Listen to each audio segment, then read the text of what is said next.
Rabbi Schneider? Shalom, my name is Israel Schneider. Basically, I'm a little yeshiva boy that came to Eretz Yisrael in Tavshin Kavchet. Rosh Chodesh Tavshin Kavchet. I came with the first batch of boys for the Itri yeshiva. And if you may ask me to tell about the different breslov Hasidim that I know. I became a breslov. I call myself a breslov. I don't know if everybody will agree, but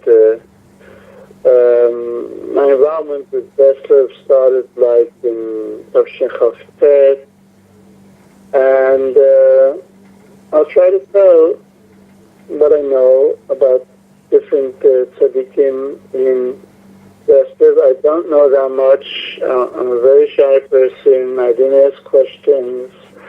Also, I'm a big balgaiva. Think about myself way too much. And so maybe I wasn't interested enough in the people that were around me. In any case, something I know, and this I will attempt to give over. My zechroinus connected to breslov. I should add that, like, from Tavshin Lamed to Tavshin Mem Hey, I was really, really connected to breslov, to the people of breslov. After Tavshin Mem Hey, we moved away from Meir Sha'orim. We were in remote, and from then on remote, it became remote, and from then on, I really haven't had that much contact with the people in breslov. So my acquaintances are basically for a period of like 15 years, from Tavshin Lamed to Tavshin Mem. Okay, I entered the breslov yeshiva, I think in Tavshin Lamed. This is in bnai brak. It was a very, very pathetic yeshiva. We had like 25 bachrim, and these bachrim were not welcome anywhere else, possibly could be said. There were like two yeshivas, Amshanav and Yishalayim, in breslov and bnai brak, that were willing to take in these bachrim. And I ended up there. Okay, and I wanted today to try to split up my breslov zechroinus into prakim about different tzadikim in breslov. Today I want to talk about Shimon Bergstein. Shimon Bergstein, he set up the yeshiva. He was the bnai. I think his official title was the bnai. I really don't know that much about him. My impression is that he was from Poland. Where exactly I do not know. How he became a breslov, I do not know. The story was that in Baranovich, in Rabbi yeshiva, or Torah, there was a batch of breslov bachrim. Shimon Bergstein, I think Yitzchak Gelbach, I don't know the names. Again, I could have asked questions, I could have found out, but again, there are people who know. I'm sure Shimon Bergstein's sons know. There's a batch of breslov, let's say 7, just to take a number, that at that time, this is before the Holocaust, at that time, the style became that the Polish bachrim, Hasidic bachrim, were going to learn in Radin, in Baranovich. They wanted to learn in yeshivas. In Poland, there were yeshivas. There was Nevada. I don't know exactly the politics of it. But in any case, a bunch of rest of the bachrim ended up in Baranovich. And he told me, Shimon Bergstein, he was very friendly to me. A very good person, very humble person. Like he talked to me as if I was a young boy. I was 21 maybe. I was born in Tavshin Tes. This is happening like in Tavshin Lamed. I was in yeshiva Tavshin Lamed, Tavshin Lamed Aleph. he talked to me as if I was his, we were the same age. And he told me different things, and basically, like he told me about Rav Lubachansky. I think his name was Israel Yaakov Lubachansky. He was a big tzaddik. He was the son-in-law of the Alta from Nevada. He told me that he went to the mikveh every day. He was the mashkiach in Oil Torah. He learned the chavrusa with Rabbi Wasserman. There's different stories about him. He's a known person. In any case, he told me, Shimon told me about that this Rabbi Lubachansky was a very big tzaddik, and he would go to the mikveh every day, which is not such a common phenomenon for the Tisha people. And he told me that basically he was saved. And I don't know who was saved and who wasn't saved. I don't know how many rest of the brachim were there. Most of the brachim of Abramovich were killed by the Nazis, and Rabbi Lubachansky was killed. There's a famous survivor, I forget his name right now, Shapiro, I think. He wrote about Rabbi Lubachansky. He wrote a whole book. I forget his first name right now. I'm sorry, I'm pretty confused. No, there is different ideas about what happened over there, but I don't really know how many Bachram survived. In any case, he survived of Shimon because he was arrested one day. He told me he came early to the yeshiva, and he was arrested by the Russian police, and he was sent to Siberia. This is a known story that thousands of Jews were saved because the Russians arrested them and moved them into Siberia. In that case, he told me Rav Yisrael, including Rav Yitzhak Gelbach, Yudua. He's right. I think Yitzhak Gelbach was one of the Bachram over there, I think. Yeah, definitely. Lasker, there was Lasker. Do you remember Lasker's Lasker, the Hatan of Rav Levi Yitzhak. The son of Rav Levi Yitzhak, right? Lasker was there. And maybe Vasilsky, I'm not sure. Again, the stories are fuzzy in my mind. I never really took into account that I'm going to tell the story, or anybody was going to tell the story. I wasn't so, conscious of history, best of history, that this is something important to remember.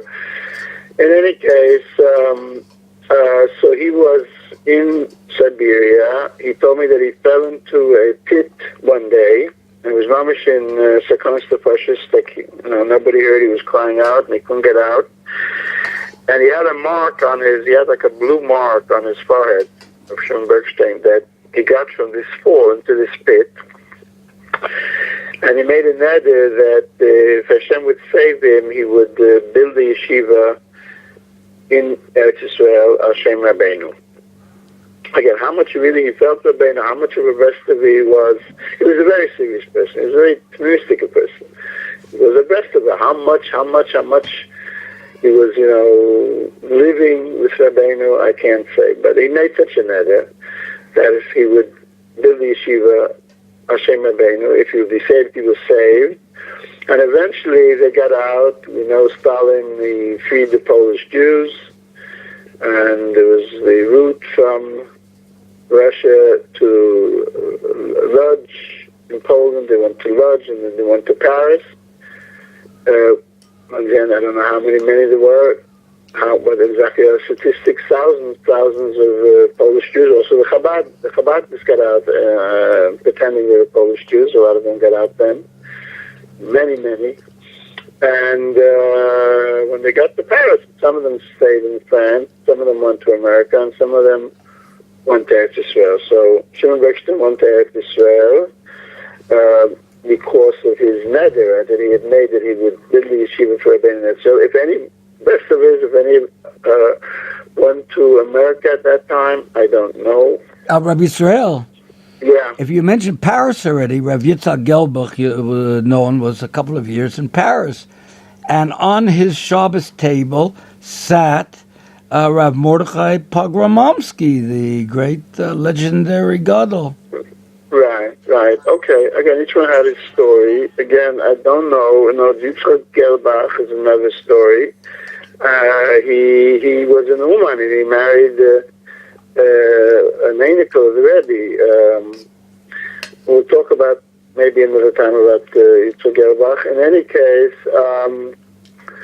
Rabbi okay. Israel, What? just let me say one little story from Rav Yitzhak Gelbach. I ate at a shulchan when I first came to Breslov. He heard my family was from Likov, where he was from, so immediately said, "Ata etzli, you come to me on Shabbos," which I was also But you ate by him a few times?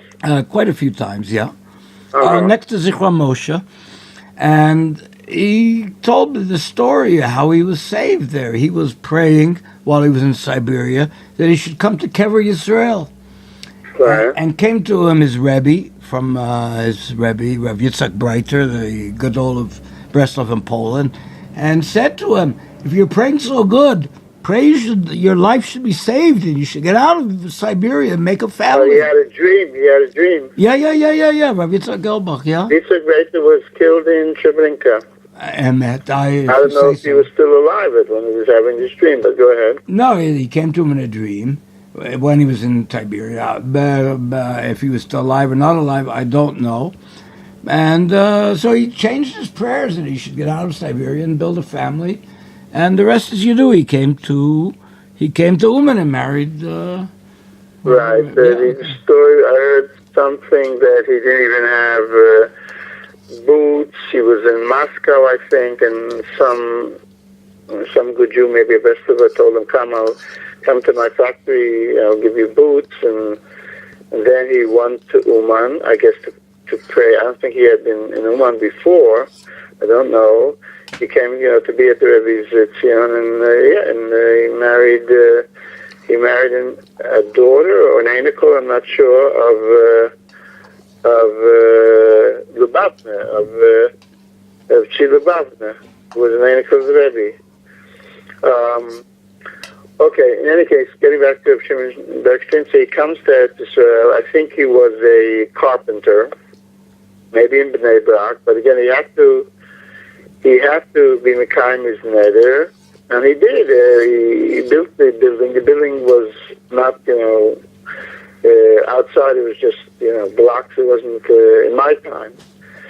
And I don't think he ever left Eretz Yisrael to collect money. I think he, would just travel around Eretz Yisrael and, get a half a lira from, very, hard collecting. I don't think he had any big nadvanim that were helping him. But he did it. Okay, that's the story of Shimon bergstein that I can tell. He was a very, very big Yid. He would daven, in the yeshiva. Yom Kippur, I remember. He was a big talmid of Levi Yitzchak. He held very strongly with Levi Yitzchak. At that time, there was a question where to go, where the kibbutz would be in Yerushalayim or Meron. There was the Koenig. There was a Muslim Koenig who was head of the Koilo. He was a Meron person, and there was Nosson Lieberman, who was in the Koilo, and Shimon bergstein in the yeshiva, that they were Yerushalayim people. And Nosson Lieberman, which is also Polish, it has to do with the Polish Yerushalayim, the brak people. In other words, the Polish in Bnei Brak, who for Rosh Hashanah would go to Yerushalayim, and Shimon bergstein, and he pulled the yeshiva in that direction. That was his company. The Polish wrestlers in Bnei Brak, who were strong Yerushalayim kibbutz people. Okay, that's what I have to say right now. And Zechayim Livracha, really good Jew, Shimon bergstein, and it should be good. Hashem Yazor. Shiva Mashiach Tzkenim Yerimein Amen. Good Shabbos. Amen, amen. Thank you, Rabbi Schneider.